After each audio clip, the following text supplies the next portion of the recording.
Hello, I'm Bryony Worthington, and this is Cleaning Up. My guest this week is Simon Holmes, the Australian investor and philanthropist who has a passion for using data to change the world. In 2022, the federal elections in Australia delivered an upset, as around a third of the electorate turned their back on the established parties and voted in 7 new independent MPs, taking the total to 10. Simon was responsible for a crowdfunding initiative that supported 23 candidates in all, pledging to act on climate, political integrity and gender discrimination. He remains very involved in the challenge of pivoting Australia from a fossil fuel-based economy to a clean energy superpower. Please join me in welcoming Simon Holmes to Cleaning Up.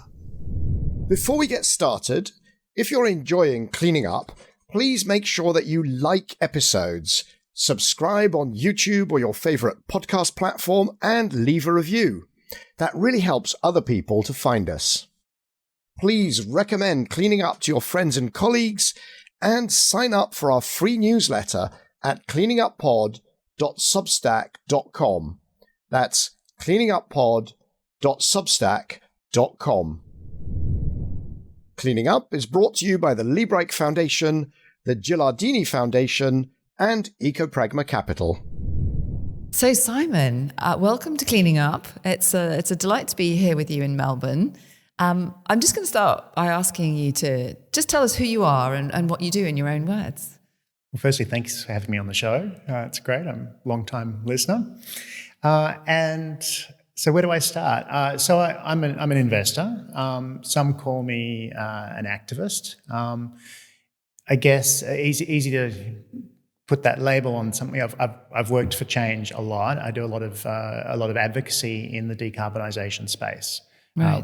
Wear quite a few hats, and I think we're going to go through some of them today. Yeah, great. Well, so I first came across you with your Climate 200 initiative, and I can remember this was probably after the 22 election, so after it, had this great success, and I can remember thinking, wow, that's a really very thoughtful intervention into a very political situation, and it actually won. So, I'd love you to just explain to us. So what is it? Yeah, what is Climate 200? So Climate 200 is a crowdfunding campaign, an organisation that supports pro-climate independent candidates for political office in Australia. Specifically, we support candidates that are backed by the community under the community independence model, which we can talk a bit more about. Yep. Who share our values, and the values of Climate 200 is science-based response to climate change, restoring integrity to politics, and advancing respect and safety for women in Australia. So they're the three, crudely, climate, integrity, and women are the three values. And where we found communities that were putting forward a candidate that shared those values, we backed them in the federal election in 2022. We supported 23 candidates. 4 of them were already in office, and they were all returned. Mm-hmm. Plus another 7 candidates, 6 in the lower house and 1 in the Senate.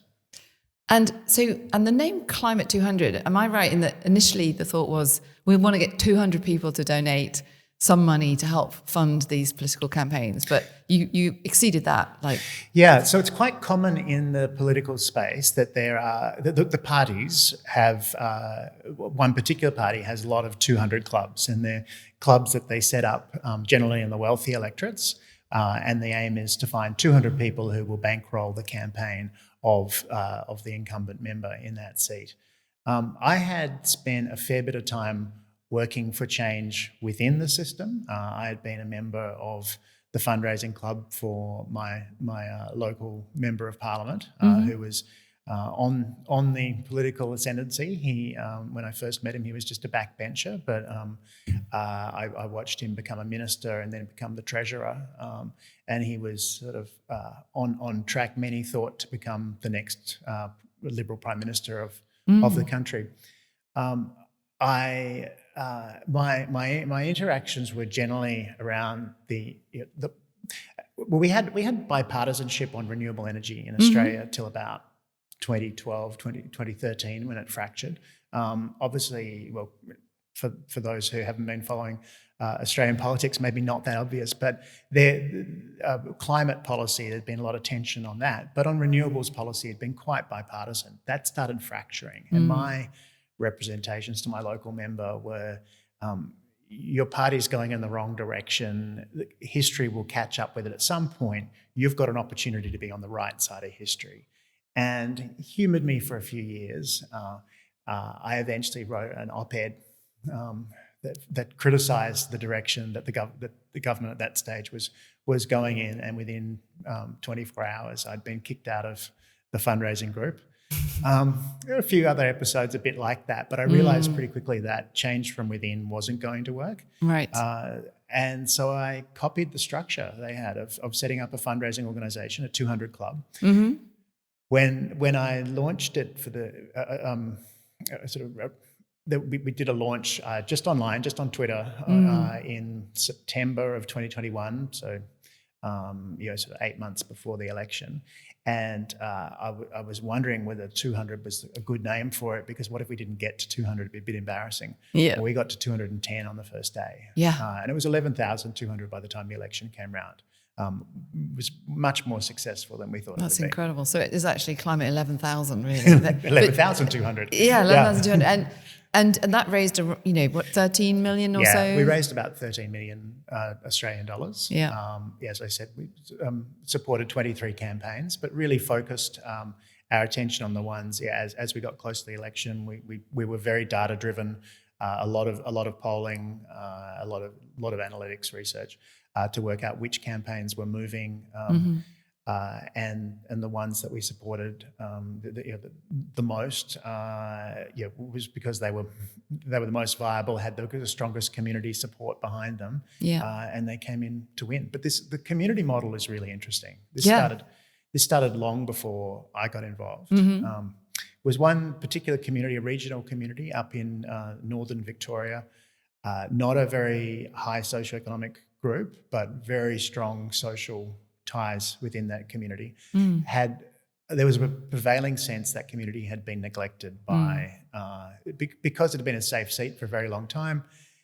Rural area, they didn't have much in the way of services. No local hospital, no public transport.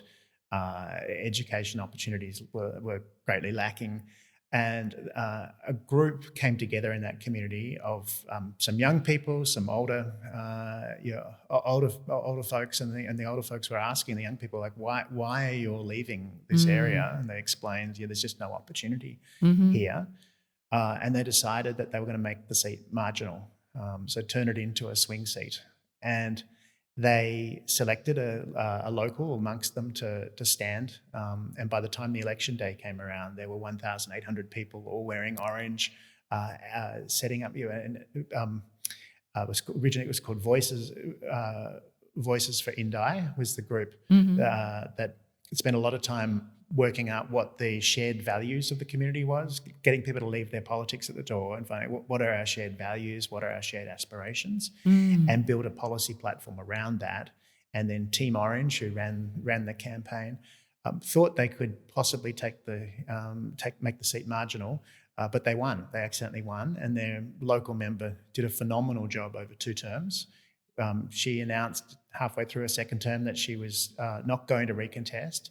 They selected another person from the community, and for the first time in Australian history, power was transferred from one independent to another, both under.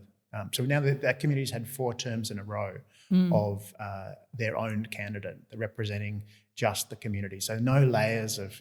And who were these people? Who were they? Both women in that. In that community, they both times they selected women. Now there's a funny thing about the movement.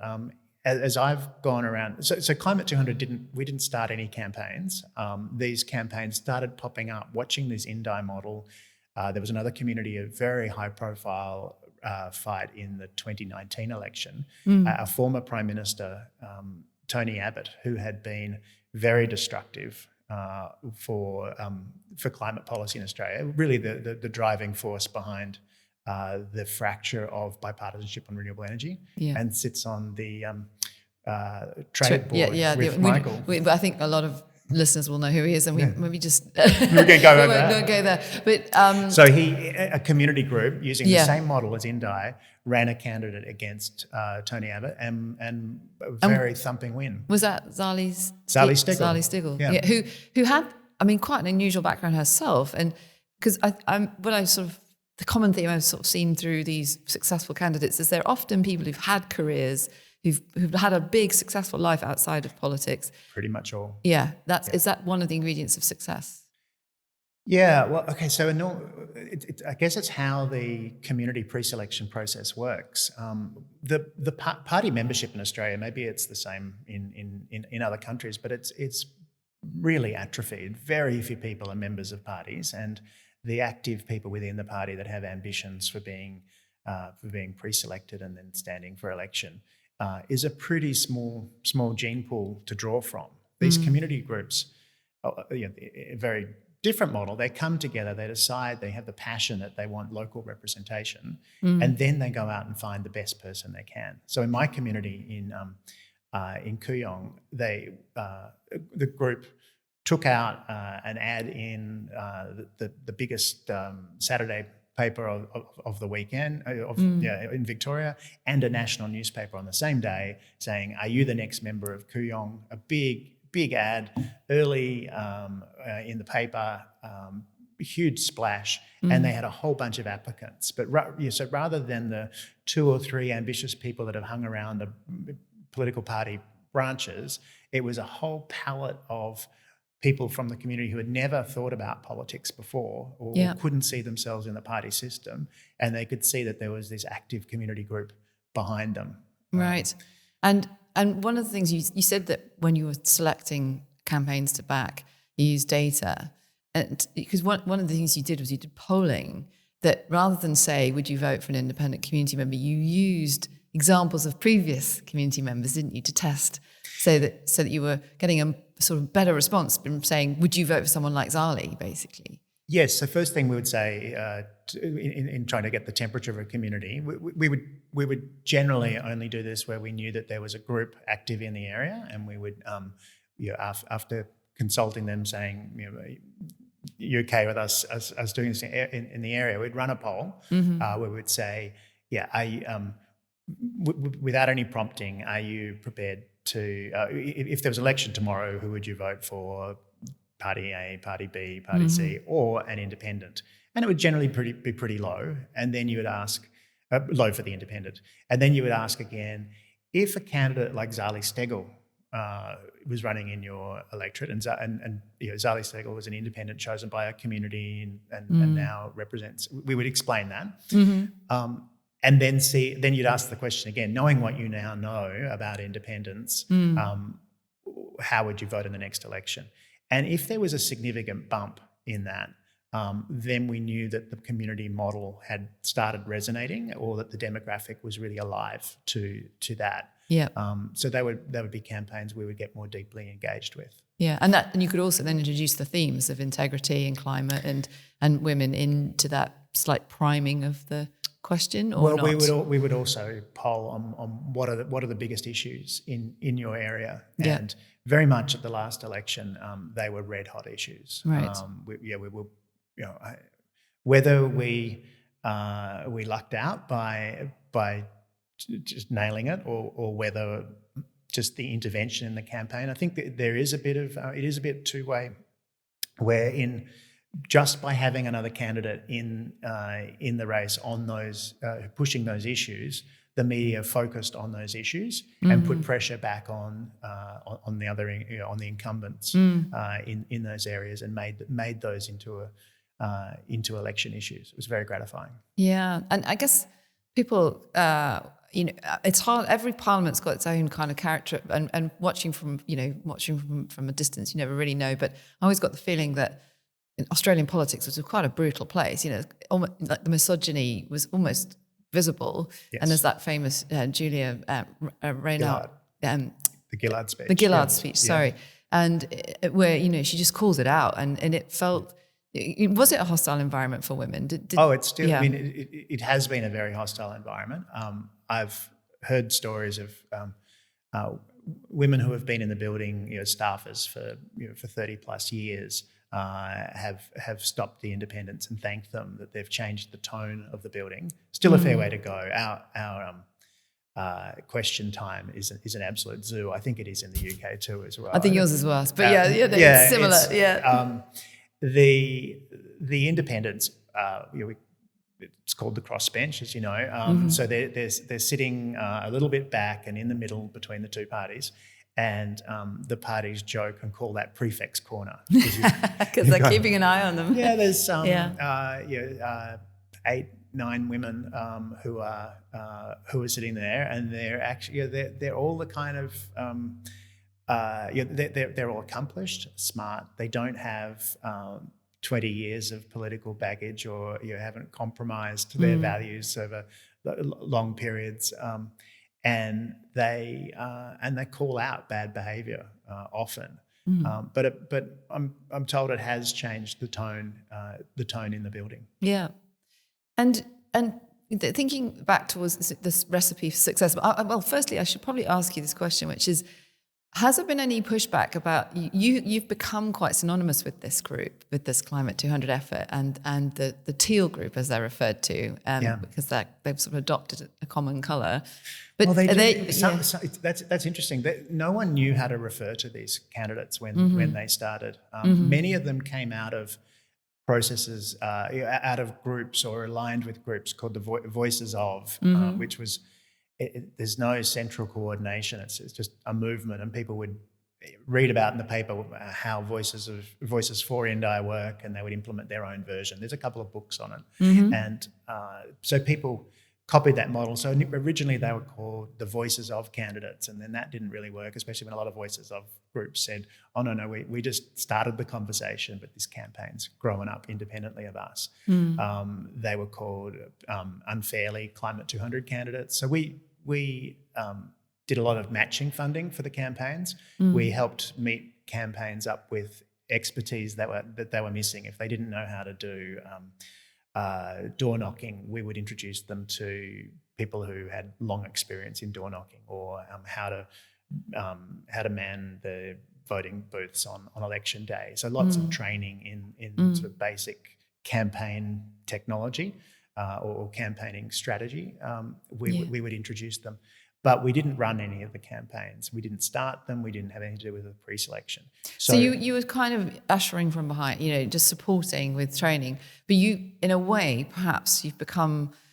I suppose what I'm asking is, as a man, do you feel at all sort of odd that sometimes you've become the figurehead that's sort of talked about in relation to the Teals, who are all pretty much universally women? And not all of the candidates that we supported, there were, I think, 2 or 3 men amongst them. Now, we didn't choose any of the candidates, as I said before, but if you went around any of the groups, I think 80% of the people who were running these groups that I met were women, are women still. I think that's very common in community groups. If you pick any community group in your own community, chances are it's women who are getting the work done. But the movement also was in a context of the echoes of that misogyny speech. It's still echoing now in Australia, and we had some very high-profile cases in 2021 that came to light, and a big national discussion about it. The government at the time dealt with it very poorly, and women were white-hot with anger. It's not surprising to me that the most politically active people in the lead up to the 2022 election and the most active people in community groups were women. And it's not that surprising that they largely, not universally, but largely chose women. Yeah. But have you become a sort of de facto spokesperson or not? Or are you trying to avoid that? Media, some parts of the media do try to give that role to me, and it annoys everyone else involved it annoys me because I'm not. It annoys everyone in the movement. And some have said it's a form of misogyny to assume that these women need to have a man behind the scenes. There's some sort of Svengali or some kind of puppet master. But the amusing thing for me is I talk more about policy with our Liberal Party and the Labor Party and the Greens than I do with independents. I've actually got a very strict rule that I don't go near policy discussions with the independents because we're very sensitive to that. Yeah. Okay. So let's like move on from that particular era, because you actually, what, as you described it, what got you into this was you were an investor in a renewable energy project, weren't you? A wind farm. So talk to us about how what led you into this. It's funny because I didn't see it as an investment. But let me tell you about it. It was I've got a farm in central Victoria. That when we built the house in 2004, it was too far from the power lines to drag. It was going to be very expensive to bring power in, so we built the power off grid. We didn't realise sort of how early on it was, but there were a lot of teething problems getting it going.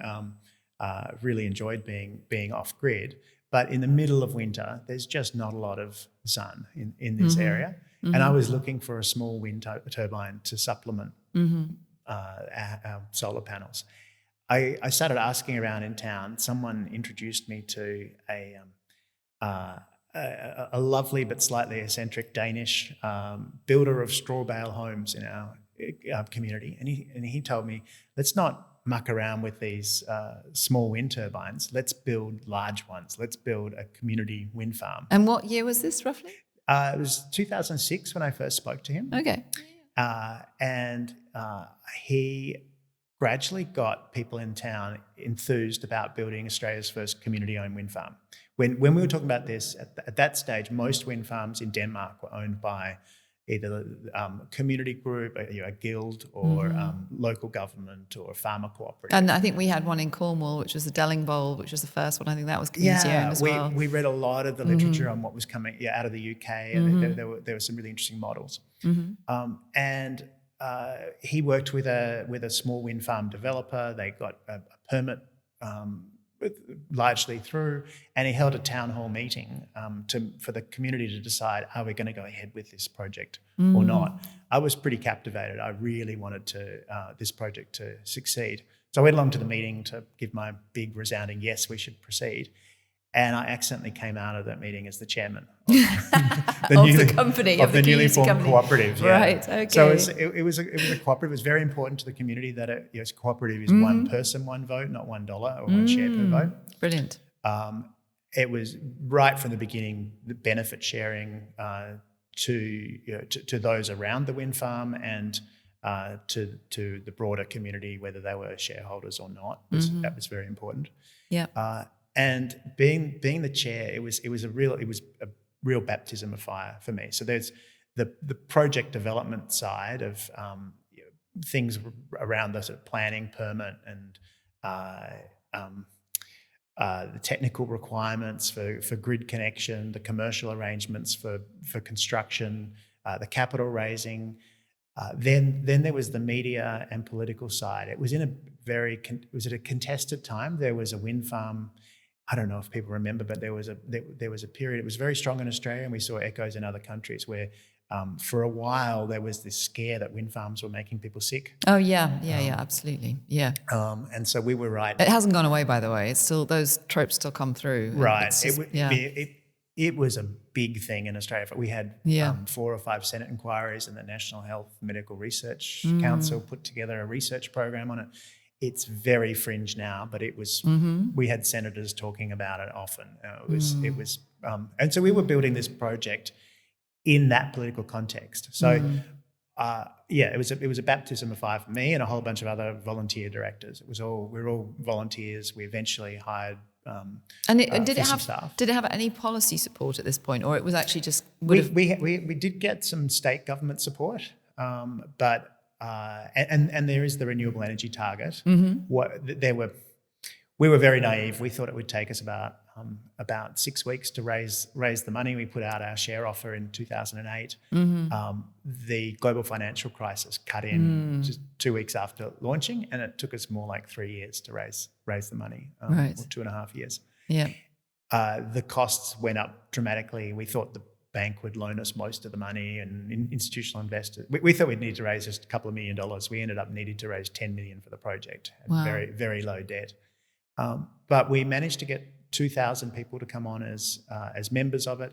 And the community engagement was really strong right from the start. So when the first tower went up and the nacelle went on top, we had about 320 people on a hill with, brought along their lawn furniture. Yeah. We had bands and a barista, and we sat and had a community picnic day where we sat and watched the first turbine come up.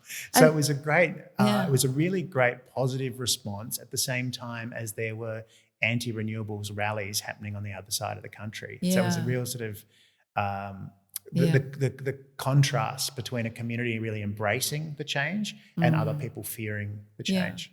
And here we are, fast forwarding, I don't know, 15 years later or so, and so we're at a conference. We should say here we are in Melbourne, and one of the things that struck me yesterday with one of the speakers was a gentleman called Les who talked about what it feels like to be a rural Australian, especially if you've got a heritage in kind of the coal mining heritage of Australia.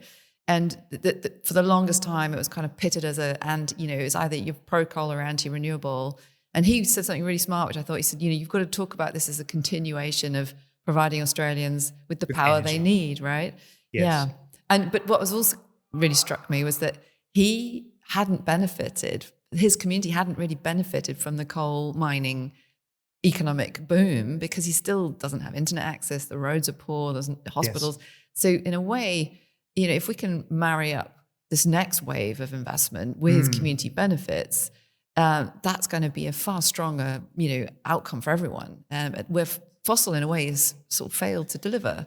Well, it's amazing how much time we spend talking about coal workers in Australia. Obviously, it's important we consider every individual that's touched by this transition. But in the coal power industry, there are fewer than 8,000 workers across the entire country. There are fast food chains that have more than that in just one state. And this is just the power sector? In the power sector. Yeah, now, the export coal, different story, and really a different industry, is probably about 5 times bigger than that. And it's been mechanising as much as it can, so they're shedding jobs even as they increase production. But it's a significant number of people, but 8,000 jobs. We can afford to look after every one of those workers as transition, and these jobs aren't going to transition quickly. It's not. We had a car industry with about 80,000 people in it that was switched off over about 2 years, just almost overnight. It felt for those workers. Yeah. Here we have a much smaller industry that's going to phase out. It's been phasing out over the last decade, and it'll be another 15 years before it's phased down to almost off. It's a small enough problem in size that we can afford to look after every one of those workers, help them. Many are near retirement anyway now, but many others will. There are going to be many other opportunities, and I think we owe it to them. We owed it to car workers. We owed it to all the other industries that have rapidly transitioned. But this particular group is a protected species in Australian political discourse. Well, I think also, they've got the sort of the people at the very top have made huge amounts of money. Yes. And therefore, and have used that money to buy influence and buy newspapers and media outlets to ensure that their position remains dominant. Yeah. And so I suspect they're benefiting from the fact that it's the very wealthy at the very top of the pyramid. And I think quite often these workers are used as political pawns. Yeah, that's kind of Where exactly the real concern is for the people who are making the mega bucks from selling the coal. That's where the real concern comes from. Yeah, and that has dominated politics here, hasn't it? I mean, it's had a really outsized influence on our but I suspect also, though, I mean, workers, and as you say, I'm sure that there's enough wealth been generated that we could look after them. But it's actually possibly the balance of trade and the export revenues that the government looks at and thinks, oh gosh, quite a big chunk of our economy is dependent on that trade. And I'm sure that must be. Yeah, had a really interesting discussion with a German official that came to visit a few years ago about that, and she put it really, I thought put it really well, that the end of Australian coal won't be an Australian decision. It'll be a decision by our trading partners. So Japan, South Korea, Taiwan, and then to a lesser extent these days, China and India. They're buying almost all of our coal, and it'll won't be because we stop selling. It'll be because they stop buying. Now, all of those countries have announced phase down of their fossil fuel burning. So the sunsetting of that industry is quite foreseeable now. Yeah, if they can build enough clean, which kind of brings us on to how do you build clean well? And I suppose what Australia has is a vast country it's the size of the United States, isn't it? Minus Alaska, with 25 million people in it, which is, the size of one Chinese city. So, it's got that amazing geographic resource. Yeah, I was in Japan recently, and I had a slide up showing that we are 20 times the size with 20% of the population. And it's some of the best wind and best solar, lowest population density of any developed country in the world. So we are in a wonderful position we should have a very significant cost advantage in the clean energy future. Yeah, and also currently exporting quite a lot of raw materials that go into the manufacturing of the next wave of technologies. But not holding on to them here and manufacturing them here. That's what I find curious. We do relatively little. Yeah, so I'm a director of a new organisation called the Superpower Institute. Professor Ross Garnaut is a very respected Australian economist, and he put out a book, I think it might have been 2018 or 19, called Superpower, just simply Superpower.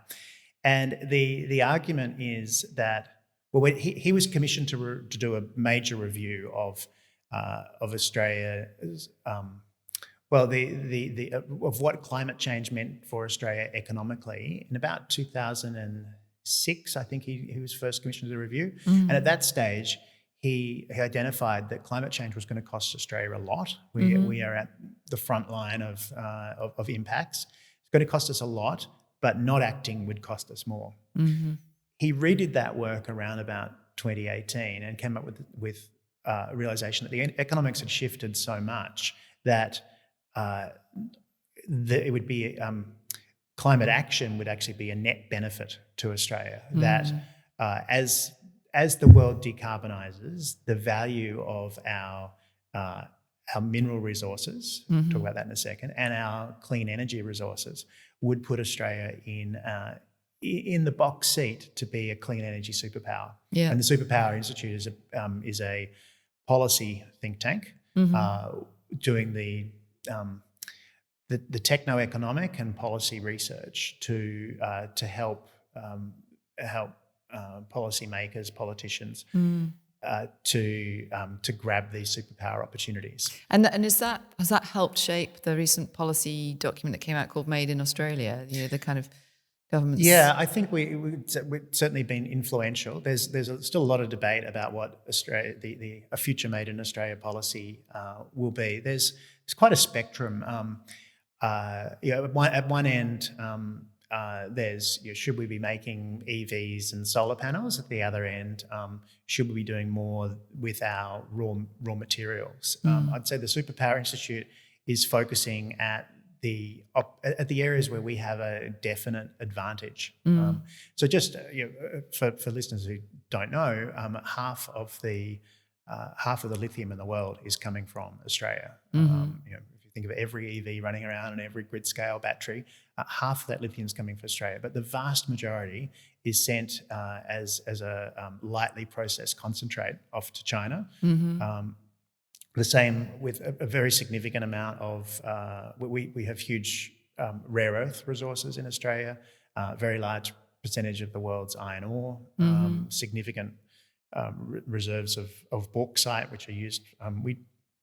We ship some bauxite, we ship a fair bit of alumina, but we don't process much aluminium in Australia. So we're very good. Our economy has been built up over the last 50 years into a dig it up and ship it out. What we see is with an energy advantage, it's going to make a lot of sense to do the processing in Australia. Yeah. And it will be, I suspect, seen as a geopolitical advantage for some of the reshoring to come to Australia, where, I mean, there's, I find it a little bit curious that we're suddenly very concerned about Chinese dominance on solar panels, where we didn't really care about the mobile phone manufacturing. Yes. That was fine. But there is a concern that if they control all of the battery manufacturing and all the car production, and it would seem that their domestic market is so huge that they can justify this manufacturing for export and for their own domestic market. I'm hoping, I guess, that Australia will develop a manufacturing industry that serves its own domestic market and then starts exporting to its neighbours. That must be part of the vision of the superpower, I guess.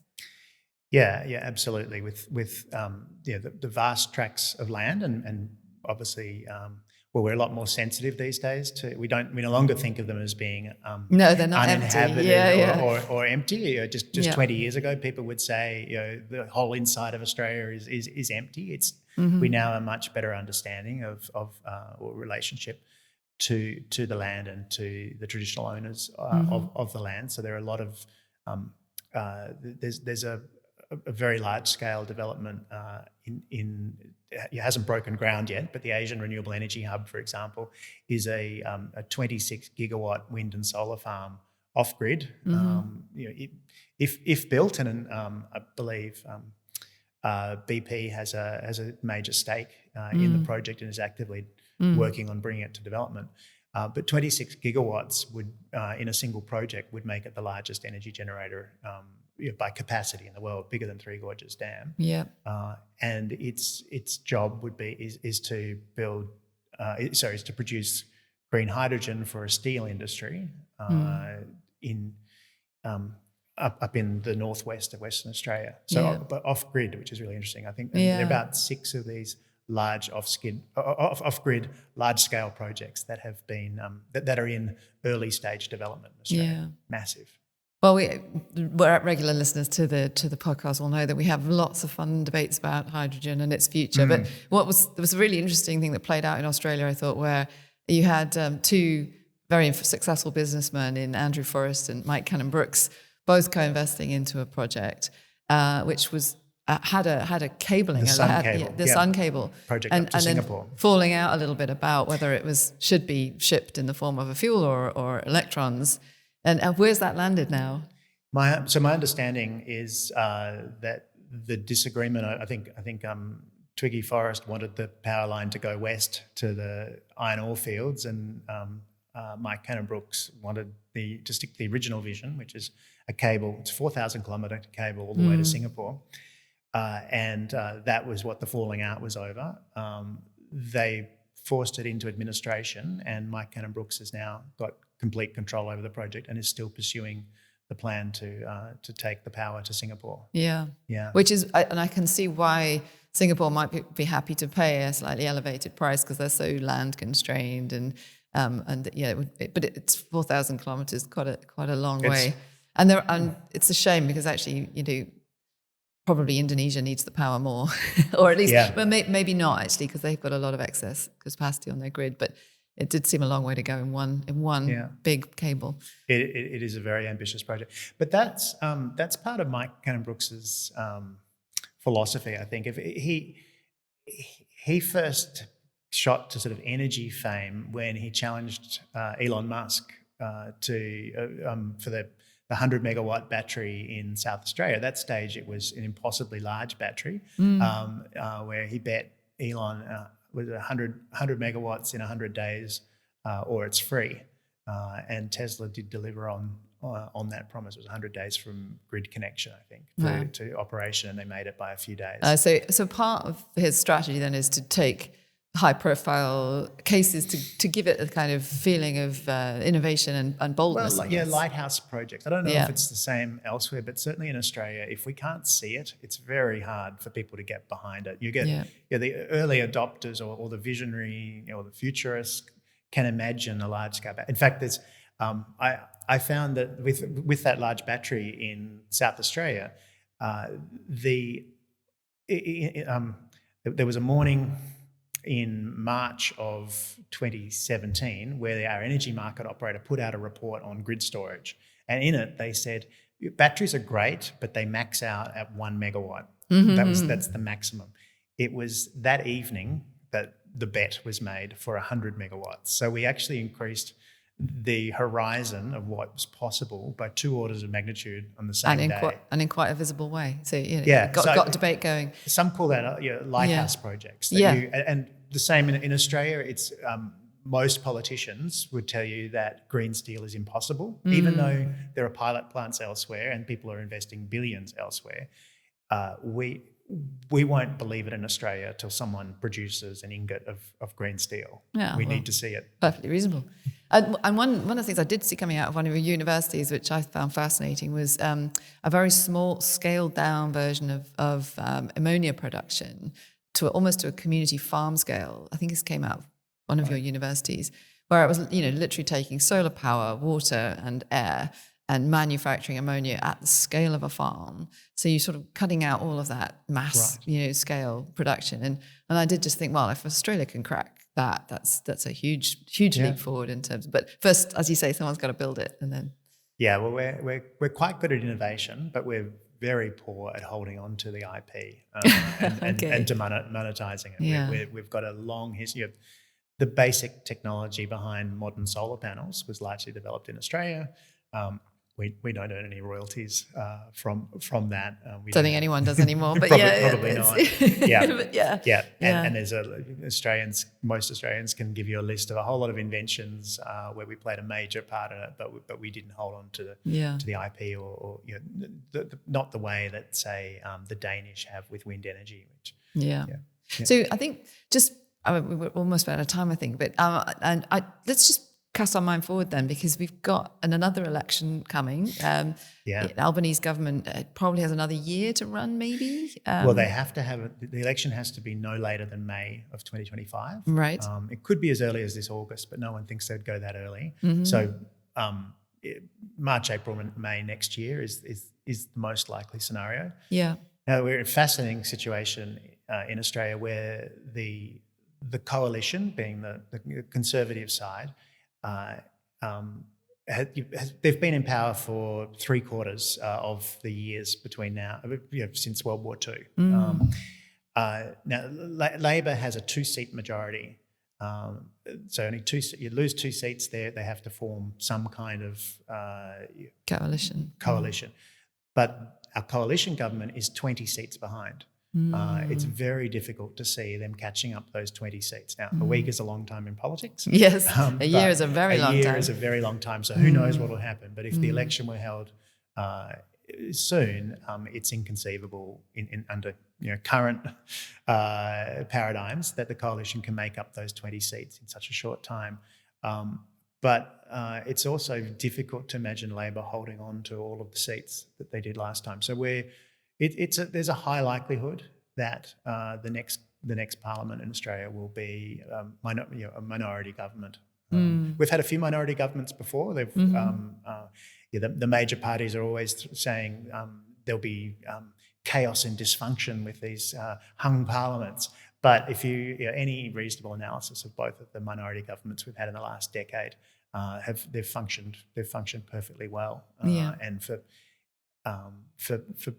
people, actually, the innovation that happens during those periods, the amount of negotiation that happens, it has demonstrably landed with better policies. Our renewable energy, the Australian Renewable Energy Agency, ARENA, Clean Energy Finance Corporation, and our carbon price, lest we forget. The short-lived carbon price, all came out of the minority government in the 2010 to 13 period, the Gillard period. Yeah. So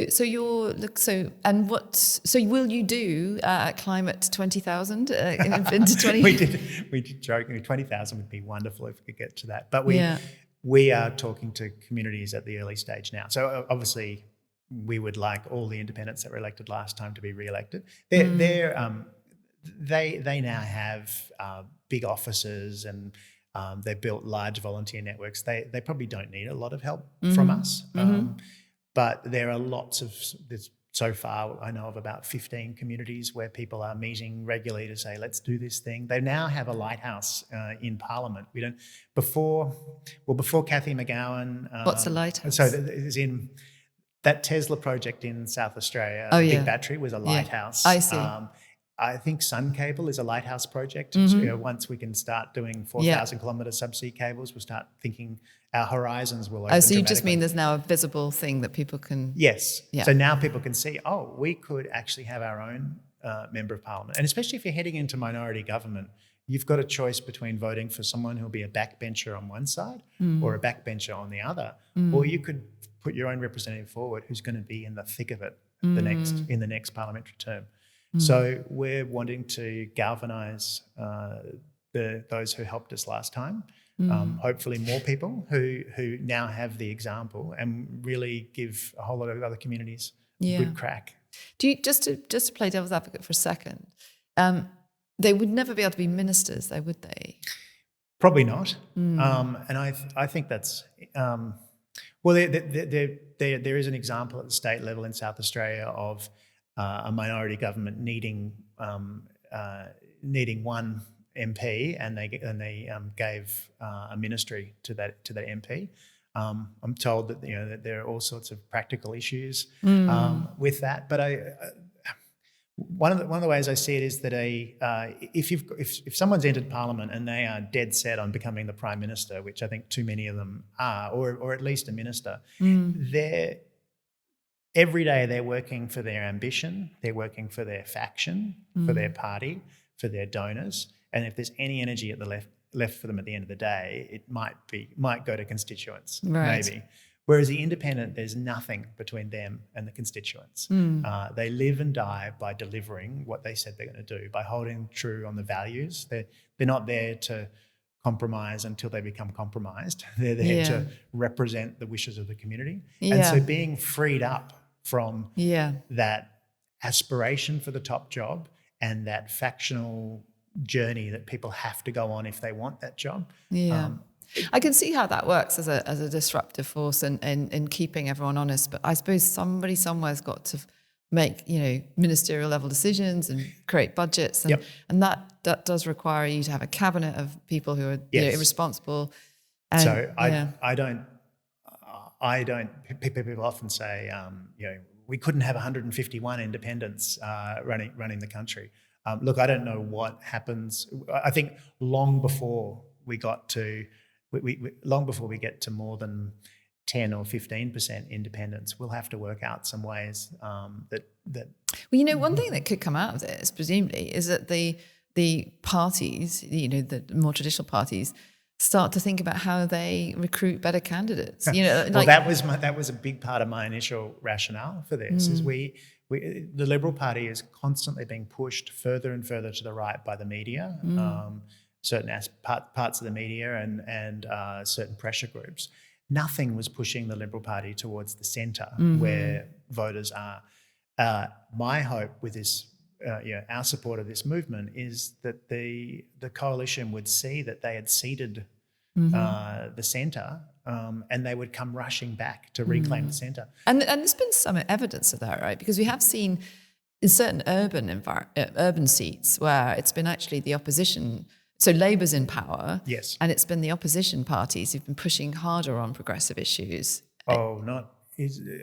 Certainly not on the issues on climate integrity and gender equity. I thought there was some around. Anyway, maybe I'm misremembering, but I thought there was an inversion where you had a sitting Labour in an urban seat. New South Wales politics is a bit different. Where the Liberal Party has actually become more progressive on climate than the Labor Party. That's right. We do have an inversion at the state level. The Labor Party in New South Wales is in the process of extending the life of a coal power station. Right. And the Liberal Party is really upset. Their key spokesman on this is really upset on it. So there are, yes, politics. From country to country, there's always weird quirks, and Australia is... And also there's nothing to stop you from funding a party from any candidate, from any party, as long as they, the values align, as long as their values aligned. Yeah. But the really exciting thing about this movement is that it's engaged a whole lot of people into democracy. Into politics, which I think, that is the fundamental thing for me, is that over the last decades, we've seen a steady erosion of trust in parliamentary democracy. And, as you saw, through your work in with the wind farms, and actually did a lot of work with asylum seekers, didn't you, as well? The politics really matters. Those decisions that we take, on behalf of the collective through our representative democracy really affect lives.